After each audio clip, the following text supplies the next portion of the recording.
Welcome home to the Hearth Wanderers. I'm Lana. Today we're exploring another Pins to Palia build, an earthy, overgrown library bedroom filled with trees, lush foliage, and rustic books full of tales as old as time. Before we get started, I do want to gently note that this build is PC only and intermediate in difficulty. We're using a few glitching methods that take some patience and practice, but I promise I'll walk you through everything with love and clarity. And don't worry, Wanderer, if the method for the bay window doesn't cooperate with you, I have a harvest house workaround that still gives you that cozy earthen bedroom of your dreams.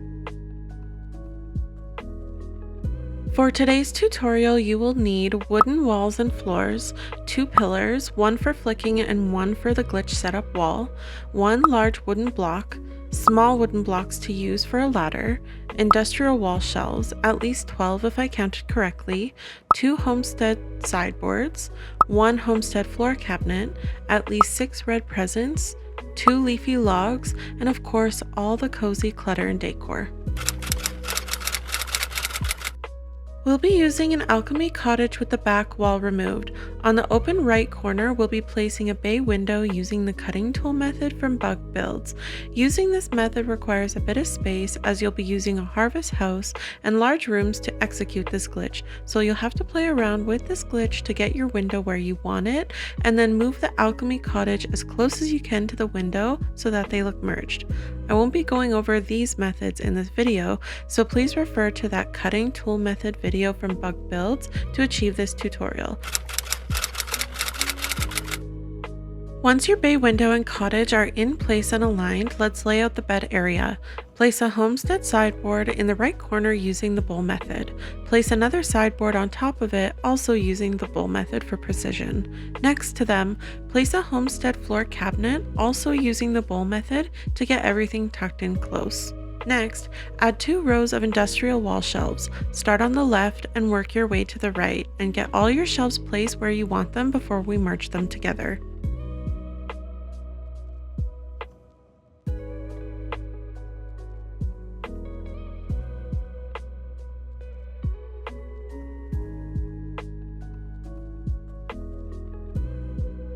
Pick up the left shelf in the top row and cancel place it off to the side.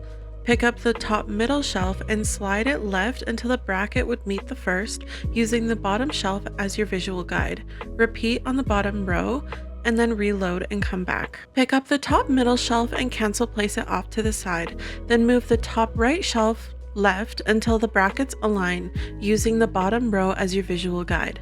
Repeat again for the bottom row. Reload again, and this time both rows will now be perfectly merged into one another. Now let's add 1 final industrial wall shelf under the last column. Pick up the top sideboard and cancel place it off to the side.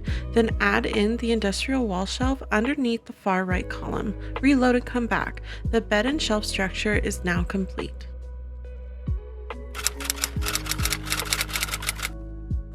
At your glitch setup wall, place a small wooden paver on the bottom right corner of the industrial wall shelf. Make sure you rotate the paver 6 times counterclockwise before placing. Pick up the wall shelf and rotate it 90 degrees clockwise. Place a builder's platform horizontally on the ground, add a pillar on top of it, and then alt-select both to bring them up to the paver and place them. Pick up the paver and the platform and set it down again. The platform will now be vertical and half sunken into the ground. Behind the cottage, place down 2 stacked walls with 1 industrial wall shelf in the center of that top wall, but leave 2 small tiles of space so collision doesn't fight you. If you try to move the platform wall into place, you'll notice you can't place it directly on the shelf because of collision restrictions. So what you're going to want to do is set the paver down outside again with the platform attached, and then pick up the platform itself, move it very far away and cancel place it. This gives the paver room to be placed without interference with those collision restrictions. Bring the paver up and place it towards the front center of the shelf. Adjust the height of the wall shelf and the placement of the paver on the shelf as needed. If the placement feels off, cancel place the platform again and reposition the paver or the shelf and try again. Once it snaps back into place and looks good, you're done. In order to flip and rotate the leafy logs, we'll need to set up 2 different glitch walls to achieve the log rotation effect. So for the first setup, place a large wooden block and attach an industrial wall shelf to the face of it. Place a pillar on top of the shelf closer to the edge. Attach 3 wooden floors outward to create a column. For the second setup, place down 2 walls side by side. Add an industrial wall shelf to the bottom of the first wall and add another shelf to the top of the second wall. We are going to flip the logs vertically using the first setup. Place a red present on the outer left corner of the wooden floor closest to you. Pick up the industrial wall shelf, rotate it 90 degrees counterclockwise. Pick up the present and then cancel place it directly on the ground. Place the leafy log horizontally on the ground, add a pillar on top of it, and then alt-select both the pillar and the log and place it onto the cancelled present. Remove the pillar from the log, pick up the present, and place it again. The log will now be flipped vertically. Do this twice to get 2 vertical logs. If you want the ends of each logs to be different, just rotate the log the opposite way for the second one. The next step of this is leaning the logs to the left and the right using the second setup. Place a present on the bottom shelf, then rotate the shelf twice counterclockwise. Pick up the present and cancel place it onto the top shelf. Grab a vertical log that's already attached to the red present and cancel place it far off to the side. Then pick up the present it was tied to and place it on top of the canceled present on top of the shelf. The log will now snap back to its anchor. Pick up the stack of presents with the log attached and place it on the ground. It will now float higher and lean to the right. Repeat this process again, but rotate the shelf twice clockwise this time to create a left-leaning log. The first thing I like to do is bring the right-leaning log that will sit to the left of the bed, bring it into the cottage and rotate it into the position I want it to sit. It obviously isn't placeable right now because of the collision restrictions, so we're going to bring it back outside for now. Pick up the log and cancel place it far off to the side. Pick up the presents, the one that's on the floor, and place it roughly where you want it to sit.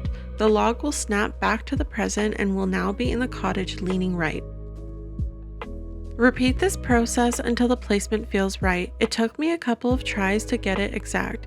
All you have to do is just remove the log, cancel place it far off to the side, and then pick up the present and tweak it where you want it. Do the same method for the right side of the bed with the left leaning log, and then that's it.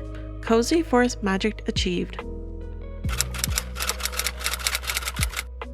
Alright friends, if the red present in H menu glitch refuses to cooperate, and trust me, it sometimes does, we'll switch to the harvest house instead. Instead of removing a wall, and since we can't with the harvest house, we'll create a 3x2 rectangular wall using the wooden walls to the right of the bay window to fake a corner placement of the bay window. Collision restrictions will stop you from getting it perfect, but once the furniture is in, you truly cannot tell. You can then decorate the interior exactly the same minus the builder's platform wall. And an added bonus, you get a cozy nook behind the bedroom, perfect for a tiny bathroom, laundry space, or witchy closet. My dearest console users, if you can get the cancel placement to work, you can achieve most of this build. I will link a video in the description achieving the cancel method for console users. And please remember, the flick method does not work on console, so rely on the bowl method wherever possible and decorate with items that don't require the flicking method. You can also explore using the cancel method for getting items tucked into spaces and reloading in and out. I do this when I'm unable to get the flick method to work with certain items.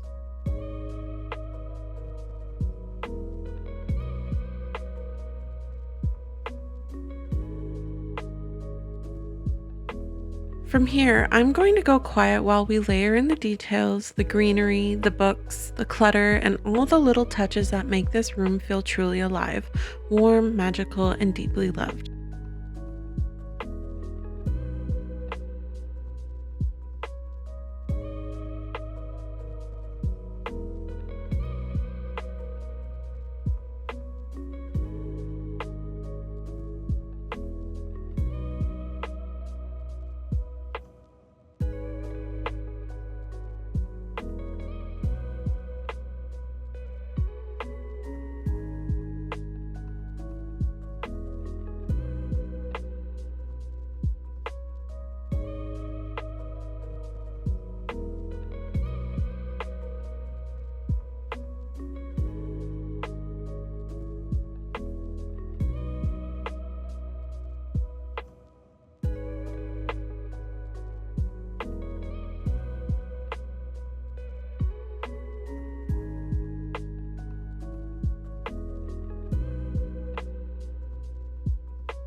As we settle into the quiet glow of this space, I hope this little earthy library bedroom brings you a sense of calm and rooted comfort. Thank you for wandering with me today and for spending a piece of your time here at the hearth. Before you go, I wanted to share that memberships are now open here at Lana's Vista. You can now become a kindred spirit, crackling flame, or eternal warmth, each tier with cozy perks designed to make you feel like you are truly part of the hearth.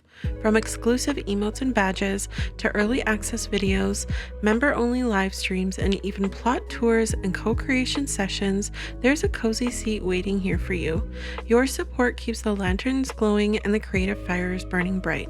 Wherever you are, I hope your evening is gentle, your tea is warm, and that a good story finds you soon. Until next time, Wanderer, be well, and I'll see you back at the Vista.